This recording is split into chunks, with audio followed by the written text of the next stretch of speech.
There's fire on the dance floor. Do do do. So I hope you brung an extinguisher? Huh?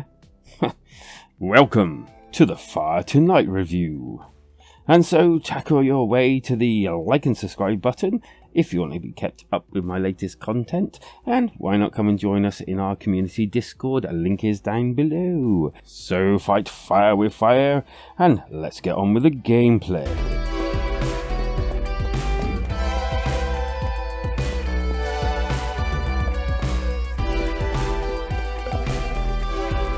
And so, Fire Tonight is a mix of story, free roaming, puzzler, and point and click with a little stealth thrown in for good measure.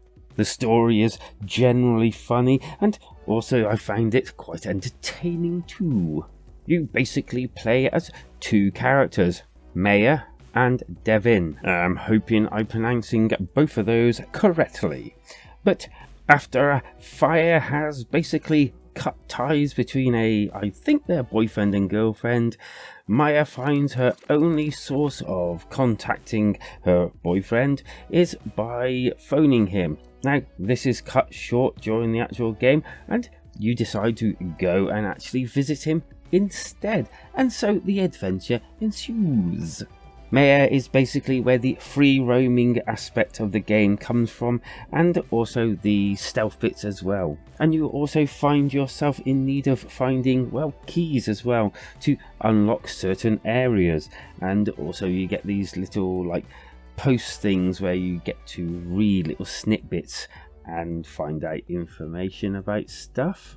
In addition to all of this, you get to climb ladders to get to rooftops and interact with non-player characters, and this is all done rather well, I found, if not a little simple.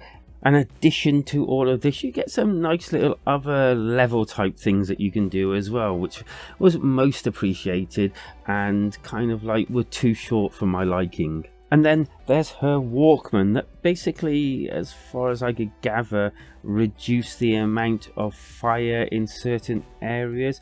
It's kind of like a beacon, a guide to kind of where to go, I think. But as I said, all of this was done quite well to my mind, if not, as I said, a little bit simple. Devin, on the other hand, spends most of his time in his room waiting for Maya to arrive, pondering whether he should be waiting or not. And I kind of didn't like this aspect, this part of the game. It was basically point and click, but everything was, I don't know, it was just point over something or hover over something that glowed and basically click it. He tells you a bit about it, and mainly it's all about them two.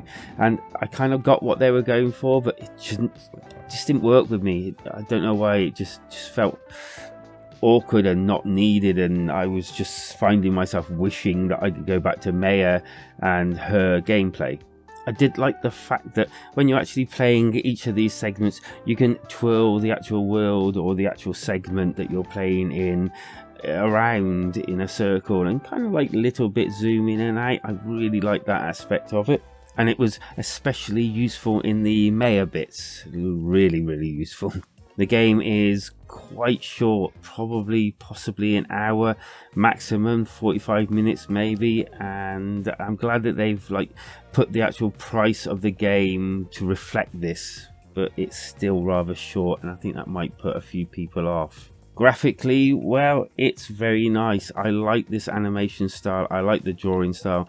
I like the fact that you can move everything around, especially in the Maya bits, because, well, basically it gives you a whole sense of almost like 3 dimensions. You can move here, move the camera around, you can see around these corners. It's really, really nice effect and well appreciated.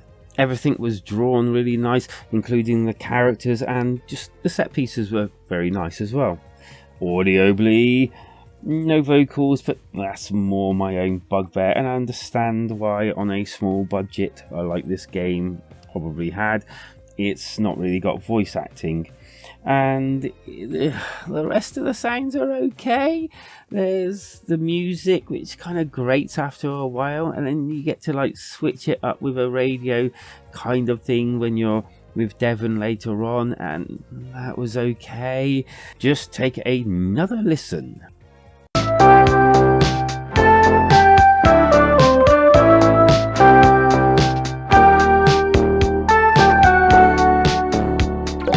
The Good, nice story. Half the game I really wanted to play more of, and it was funny and most of it fun. The Bad, short, I wanted more. Music grated after a while, and Devon's bits felt boring, for want of a better word.